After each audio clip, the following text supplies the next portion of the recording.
नमस्कार प्रिय विद्यार्थियों, वीके नॉलेज इलेक्ट्रिकल में आप सभी का स्वागत है। आईटीआई एनसीवीटी के सीबीटी एग्ज़ाम होने हैं अगस्त 2022 में। इम्पोर्टेंट क्वेश्चंस का वीडियो लेकर उपस्थित हूँ। आईटीआई फर्स्ट ईयर के लिए इलेक्ट्रिशियन थ्योरी के ये क्वेश्चन मोस्ट रिपीटेड क्वेश्चन है अब तक आईटीआई के एग्ज़ाम में, और रिसेंटली 2021 में जो एग्ज़ाम हुआ था सबसे ज़्यादा ये क्वेश्चन वहाँ पर पूछे गए थे। आपके एग्ज़ाम में भी इलेक्ट्रिशियन थ्योरी के ये क्वेश्चन आ सकते हैं। सो आप इस वीडियो को कंप्लीट लास्ट तक देखना और इन सभी क्वेश्चंस को अच्छे से तैयारी करके जाना ताकि आप अच्छे नंबर से पास हो सके। हमारे चैनल से पहली बार जुड़े हैं तो चैनल सब्सक्राइब ज़रूर करें, अपने दोस्तों को इस वीडियो को फॉरवर्ड करें ताकि वो भी इसे देख सकें और अच्छे नंबरों से पास हो सकें। इस वीडियो के डिस्क्रिप्शन में लिंक दिया हुआ है, हमारा एंड्रॉयड ऐप डाउनलोड ज़रूर करें। आइए दोस्तों, आज के क्वेश्चनों से शुरू करते हैं और देखिए आज का नंबर 1 जो क्वेश्चन है वो आपके सामने स्क्रीन पर है। 2021 में जब एग्ज़ाम हुआ था तो ये क्वेश्चन पूछा गया था कि इस पीपीई इक्विपमेंट का नाम क्या है। पूरा नाम होता है पर्सनल प्रोटेक्टिव इक्विपमेंट, पर्सनल व्यक्तिगत सुरक्षा के लिए जो होता है। दोस्तों इसे फेस शील्ड कहा जाता है। सी उत्तर करना, चेहरे पर पहना जाता है इसको, ठीक है। नोज मास्क है तो आपको स्पष्ट पता लग जाएगा, मुंह पर लगा होगा, मास्क उसी को बोलते हैं। सिर का कवच होगा तो आप देखेंगे आपको हेलमेट नज़र आ जाएगा। हाथ की स्क्रीन है तो आप देखेंगे आपको ग्लव्स नज़र आएंगे पहने हुए। सो ये फेस शील्ड है अपना, चेहरे का सुरक्षा कवच इसको बोलेंगे, सी उत्तर है। और ये क्वेश्चन पेपर 2021 में जो हुआ था उसमें स्पष्टतः पूछा गया था। उसके बाद देखिए दोस्तों, क्वेश्चन पूछा गया कि 32 एम्पियर रेटेड केबल की धारा वहन क्षमता क्या होगी यदि उसे पुनः तार बांधने योग्य फ्यूज से सुरक्षित किया गया हो। माय डियर, रिवायरेबल फ्यूज की एक विशेषता होती है कि ये निर्धारित धारा के 4 घंटे तक भी परिपथ को ओपन नहीं होने देते हैं और इनका जो मल्टीप्लाइंग फैक्टर होता है वो 0.81 होता है, यानी 81 होता है। यानी 32 एम्पियर रेटेड तो इसकी केबल की गई थी, लेकिन हमें इसको 0.81 से मानते हुए देखना होगा और इसको हम जो है वो कोर्स एक्सेस करंट प्रोटेक्शन बोलते हैं।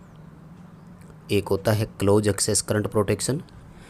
इस पर दोस्तों मैंने थ्योरी का कंप्लीट वीडियो दिया हुआ है, अगर आप देखें केबल प्रोटेक्शन के नाम से सर्च करें तो शायद आपको वीडियो मिल जाए। और कम से कम 20 मिनट का वीडियो है और सिर्फ इन दोनों प्रोटेक्शन पर ही मैंने बात करी है।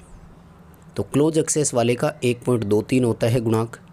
32 को जब आप 0.81 से गुणा करेंगे तो ये लगभग आपका 26 एम्पियर के आसपास आएगा।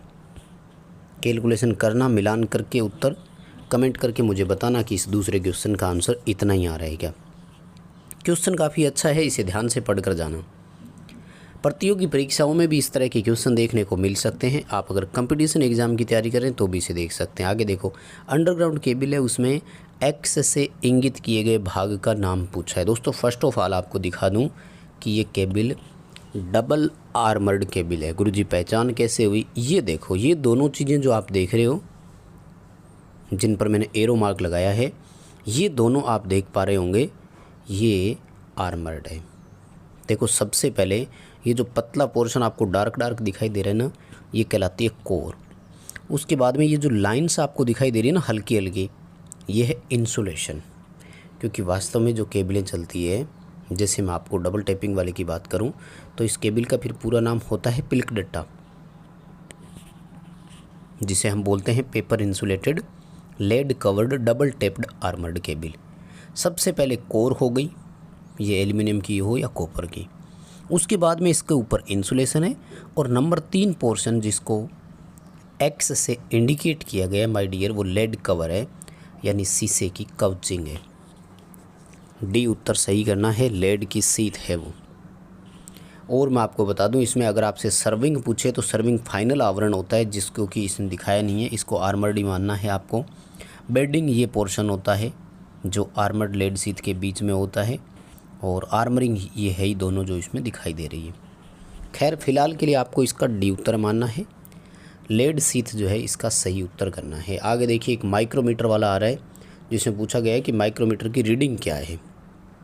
थोड़ा सा बड़ा करके पहले आपको माइक्रोमीटर दिखा दूं और इसकी एक्सप्लेनेशन में आपको बता दूं। मैं ऊपर की तरफ आप देख रहे हैं 4 है, लेकिन माय डियर याद रखें इधर नीचे भी देखो 0.5 वाला ऑप्शन भी है, यानी इस साइड से अगर आप रीडिंग देखेंगे तो ये 4.50 है। यानी यहाँ से जब हम रीडिंग को रीड कर पा रहे हैं तो ये 4.5 है दोस्तों। और जब ये वाला 0.5 का हिस्सा और है तो ये 0.05 होता है, ध्यान रखना।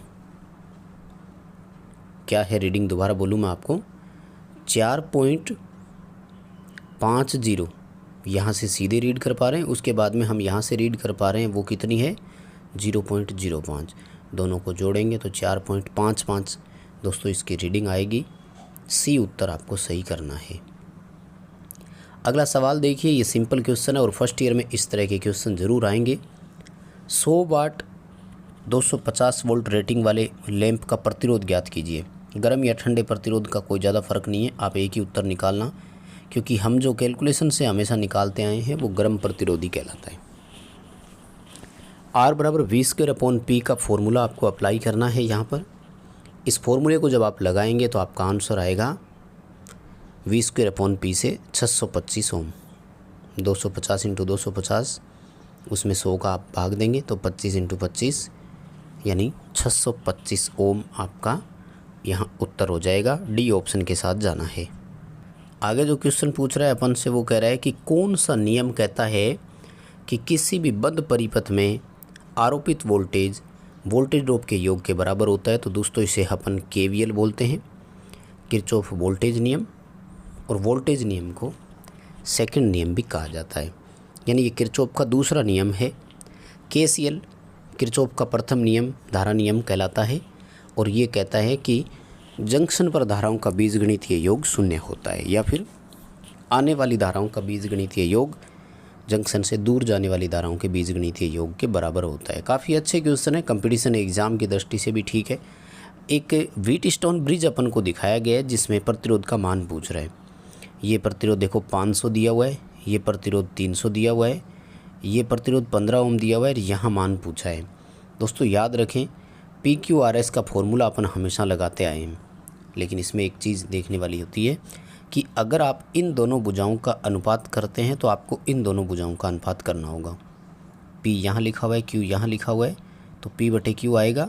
तो फिर आपको अभी यहाँ पर R/S नहीं लिखना, आपको यहाँ S/R लिखना होगा, क्योंकि ये देखिए भुजाएँ क्या है।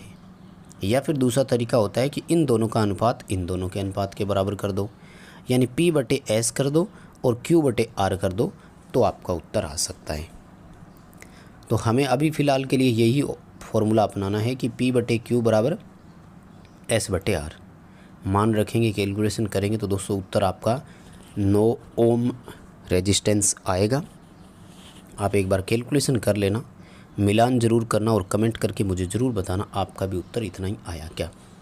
रेजिस्टिविटी की इकाई पूछी है तो प्रतिरोधकता की इकाई ओम मीटर होती है, और ओम सेमी भी आ सकता है, वो कोई बात नहीं, दोनों में से एक यूनिट आ जाए, ध्यान रखना। आगे देखो एक सर्किट दिखाया गया जिसमें वोल्ट मीटर की रीडिंग अपन से पूछ रहा है। बहुत इंपॉर्टेंट क्वेश्चन है, क्या पहचान करनी है। देखो वोल्ट मीटर यहाँ लगा हुआ है और यहीं से सर्किट टूटा हुआ नज़र आ रहा है, आपको नज़र आया। इस वोल्ट मीटर की रीडिंग पूछ रहा है जहाँ 3 रजिस्टर श्रेणी क्रम में जुड़े हुए तो थे, लेकिन ये ओपन हो गया। दोस्तों मैंने हमेशा बताया है कि एक ओपन सर्किट में वोल्टेज हमेशा सप्लाई के बराबर होता है। 18 वोल्ट जब सप्लाई की वोल्टेज है तो ये वोल्ट मीटर भी हमें कितनी रीडिंग देगा, 18 वोल्ट की रीडिंग देगा। क्यों देगा, क्योंकि ओपन सर्किट में करंट 0 होती है, तो ये सभी रजिस्टर जो लगे हुए थे इनकी वोल्टेज ड्रॉप 000 है, इन पर कोई ड्रॉप नहीं हो रहा है। याद रखें ओपन सर्किट पर हमेशा सप्लाई के बराबर वोल्टेज होती है। आगे एक BH कर्व दिखाया गया दोस्तों और इस पार्ट का नाम पूछा है कि क्या है, ये बड़ा इंपॉर्टेंट है। कंपटीशन एग्जाम में भी BH कर्व से क्वेश्चन ज़रूर पूछा जाता है। मैं आपको चारों ऑप्शन बताता हूँ। आइए सबसे पहले तो देखो इसी को बताते हैं। एक्स से जिस भाग को इंडिकेट किया गया इसे अपन कोअर्सिविटी बोलते हैं, हिंदी में बोलते हैं निग्राहिता। कई बार कोअर्सिव फोर्स लिख देता है, निगराही बल लिख देता है। होता क्या है निगराही बल, पहले इसकी परिभाषा बता दूं आपको। अवशिष्ट चुंबकत्व को समाप्त करने के लिए जो शक्ति नष्ट होती है या जो बल लगाया जाता है उसे कोअर्सिव फोर्स या निग्रहिता बल बोलते हैं। सैचुरेशन पॉइंट की अगर बात करूं तो ये है सैचुरेशन पॉइंट। चुंबकीय बल, आरोपित चुंबकीय बल होता है H, और रेजिडुअल मैग्नेटिज्म तो ये है रेजिडुअल मैग्नेटिज्म यहाँ से यहाँ तक का। BH कर्व सबसे इम्पोर्टेंट टॉपिक है। आप प्रतियोगी परीक्षाओं की तैयारी कर रहे हैं तो BH कर्व को बहुत अच्छे से रट लें। ससेप्टेंस की इकाई पूछिए, ससेप्टेंस महो में होता है, ठीक है। हेनरी इंडक्टेंस की है, फेराड कैपेसिटेंस की है, और ओम किसकी है, resistance, inductive reactance, capacitive reactance, इन सब की है। 240 वोल्ट RMS मान है, वोल्टेज का मैक्सिमम मान कितना होगा। शिखर मान ज्ञात करने के लिए RMS मान को 1.414 से गुना करना होता है। 240 को लगभग अगर आप 1.5 गुना करते हैं तो दोस्तों इसका उत्तर आता है 340 वोल्ट के आसपास। कैलकुलेशन करके उत्तर का मिलान करना। C ऑप्शन यहाँ सही रहेगा आपका। मुझे ज़रूर बताना क्या आपका भी उत्तर इतना ही आ रहा है क्या। 3 फेज शक्ति मापने की 2 वाटमीटर विधि में दोनों वाटमीटर समान रीडिंग दर्शाएंगे तो क्या होगा। देखो दोनों वाटमीटर की वैसे तो समान रीडिंग जब आती है तो पावर फैक्टर इकाई मानते हैं, यानी दोनों या तो प्लस प्लस की दिखा रहे हैं और बराबर दिखा रहे हैं, या तो माइनस माइनस की दिखा रहे हैं और बराबर दिखा रहे हैं। यहाँ समान रीडिंग का मतलब दोनों चीज़ें हैं, ध्यान रखना। उसके निशान से भी मतलब है और उसकी वैल्यू से भी मतलब है। बी उत्तर रहेगा। इकाई पावर फैक्टर हो तो दोनों समान दिखाते हैं। हाँ, रीडिंग समान दिखाए और निशान अलग अलग हो, जैसे एक प्लस का हो और एक माइनस का हो, उस समय पावर फैक्टर 0 होता है, ध्यान रखना। अभी तो बी उत्तर ही करना है, इकाई पावर फैक्टर है। और आगे देखो एक RLC सीरीज सर्किट दिया हुआ है दोस्तों, जिसमें अपन से क्या पूछा जा रहा है, इम्पीडेंस Z ज्ञात करना है।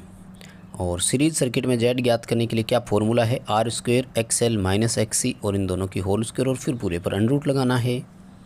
देखो भाई 5 ओम का रेजिस्टेंस है, 36 ओम का ये है, 24 ओम का ये है। तो 5 की स्क्वायर 25, 36 और 24 का अंतर करेंगे तो आएगा 12, 12 की स्क्वायर करेंगे तो 144, दोनों को जोड़ेंगे तो 169, और 169 जो अंडर रूट होता है वो 13 का होता है। उत्तर कर देंगे C। बस दोस्तों आज की वीडियो में इतने ही क्वेश्चन करवाएंगे। जल्द ही ऐसे इंपॉर्टेंट क्वेश्चंस का वीडियो लेकर फिर उपस्थित होंगे। चैनल सब्सक्राइब कर लीजिए, नोटिफिकेशन बेल आइकन प्रेस कर लीजिए ताकि जैसे ही नया वीडियो अपलोड हो आपको नोटिफिकेशन मिल सके।